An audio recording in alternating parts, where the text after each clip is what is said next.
Good morning. So, who is here for a Sparky show? Excellent. That sounds like most of you. If you weren't expecting a Sparky show, stick around. You might see something interesting. So before we get started, just a couple of very quick things. We just ask that you find a place to sit and stay seated throughout the show, that you keep the stairways clear, and that you also keep this sidewalk right in front of the glass, especially directly in front of the stage, clear. Okay, now that we've gotten that out of the way, my name is Frank. I'm part of the interpretive staff here, and you are about to see a training session with our pinnipeds. So, who's heard the word pinniped before I just said it? Okay, a couple of you. Who's never heard the word pinniped until about 5 seconds ago? All right, that is okay. We are in Minnesota. You don't tend to run into a lot of pinnipeds just like strolling down the sidewalk. Pinniped is a fancy way of saying fin-footed animal. And there are 3 groups of pinnipeds that we use that word to describe. We have members of 2 of those groups here at Hmoob. So we have seals, and we actually are home to 2 harbor seals and a gray seal. Another group of pinnipeds are sea lions, and we are home to 3 California sea lions. If everything goes according to plan, 2 of them will be joining us for the show today, Subi and Nico. And there's a 3rd group that I always run into trouble with. I can never remember what they're called because they don't live here at Hmoob. Can you guys help me out? Anybody know what the 3rd group of pinnipeds are?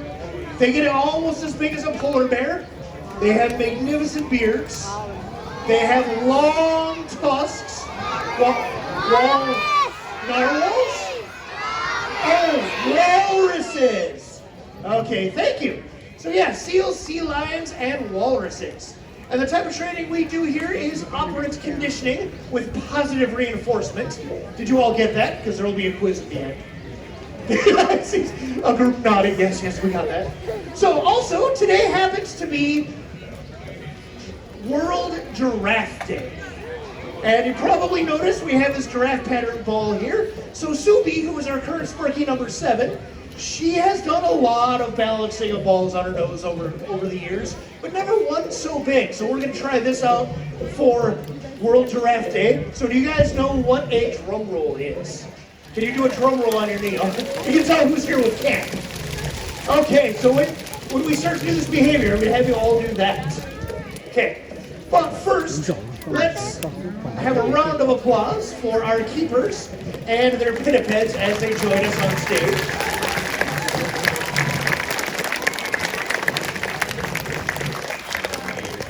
Okay, so who has seen a Sparky show before?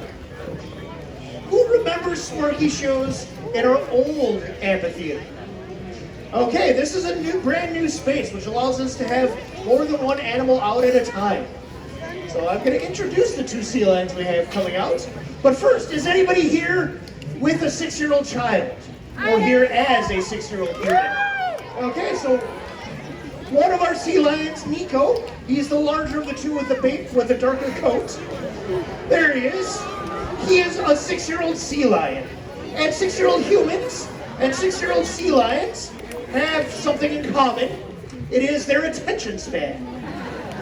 So our shows are generally about 8 minutes long because that is about as long as our audience and also our sea lion lasts.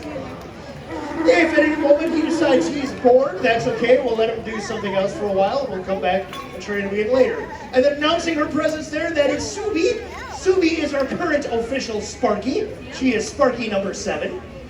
And Sparky now is more of a role that our sea lions play rather than their real name.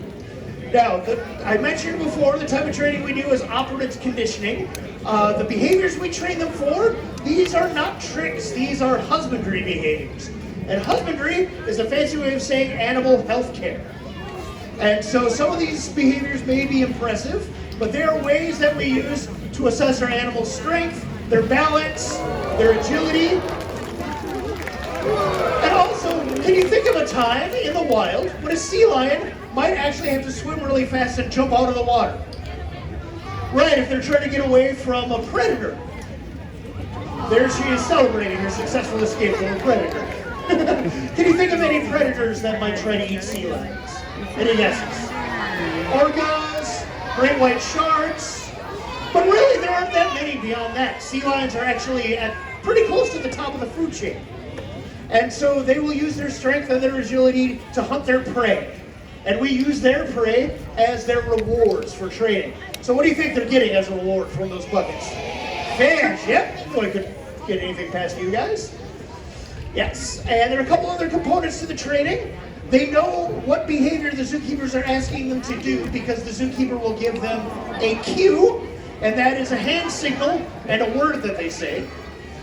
And then you probably notice that clicking noise as the training's been going on. That click is something we call a bridge. You can get a clicker like that at Petco or PetSmart, and you've probably seen it used with dog training. And actually, this type of dog training originated with marine mammals, so these guys were doing it first. And the click just means they've done a good job and a reward is on its way. And then there's the ever popular reward. Now, some of the behaviors are really impressive, like the rolls and the jumping through the hoop, and some are a lot more mundane. Like you see them both hold very still so the zookeeper can get a look at their skin and fur and check for any irregularities or injuries, and also get them used to being touched because sea lions are particularly tactile, and sometimes, the vet would actually have to touch when doing an examination. And so that's why we do these behaviors. Does anyone get really excited when it's time for you to have a checkup and you have to go in and see the vet? Really? You go to the vet? Oh, I go to the doctor or the dentist myself, but you might be kind of nervous going to a doctor or dentist, right? You don't know them very well. You only see them once or twice a year if everything's going well. You don't always know what's expected of you. And it can be the same with our animals. Okay, is everybody ready with that drum roll? All right. Excellent. Let's have a big round of applause for Suki there. In honor of World Karate Day. So because our animals, they actually do 3 training sessions a day. If they choose to participate in both of our Sparky shows, that's 2 of their trainings. And did you all see that? Do you think that's a headstand or maybe a chin stand? A handstand? It's not a flipper stand, or not a handstand, or a flipper stand. Now, I did mention that we have some seals living here at Como. And one of the ways you can tell seals apart from sea lions is how they move on land. The show has been fairly action-packed. It's because sea lions can rotate their flippers under their body and use them as legs.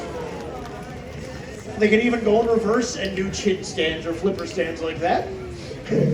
A seal isn't really able to do that. They have much shorter flippers. They don't quite reach the ground. So they move using a method of locomotion I like to call flooping. There is Subi demonstrating some good old sea lion flooping. To me, good old seal flooping. To me, a seal kind of looks like a bear with their back legs stuck in a sleeping bag trying to kick it off. Where a sea lion kind of looks like a bear wearing a onesie that's a size too small.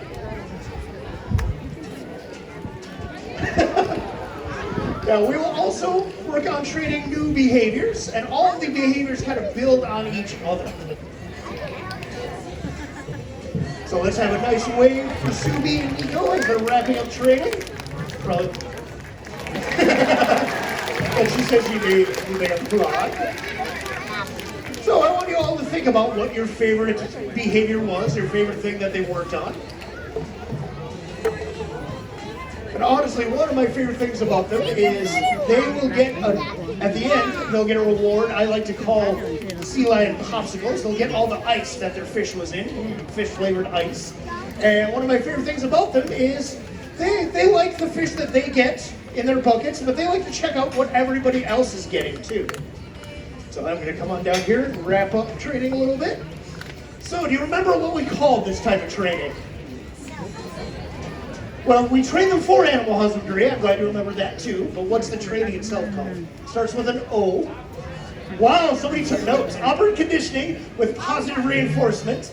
Yes, and the reason I ask you that is I'm going to invite you to visit the rest of our exhibits after the show and look around for any other items in those other animal exhibits that our animals might use in their training. Because we do this type of training from everybody from the Galapagos tortoise to the gorillas, to the polar bears.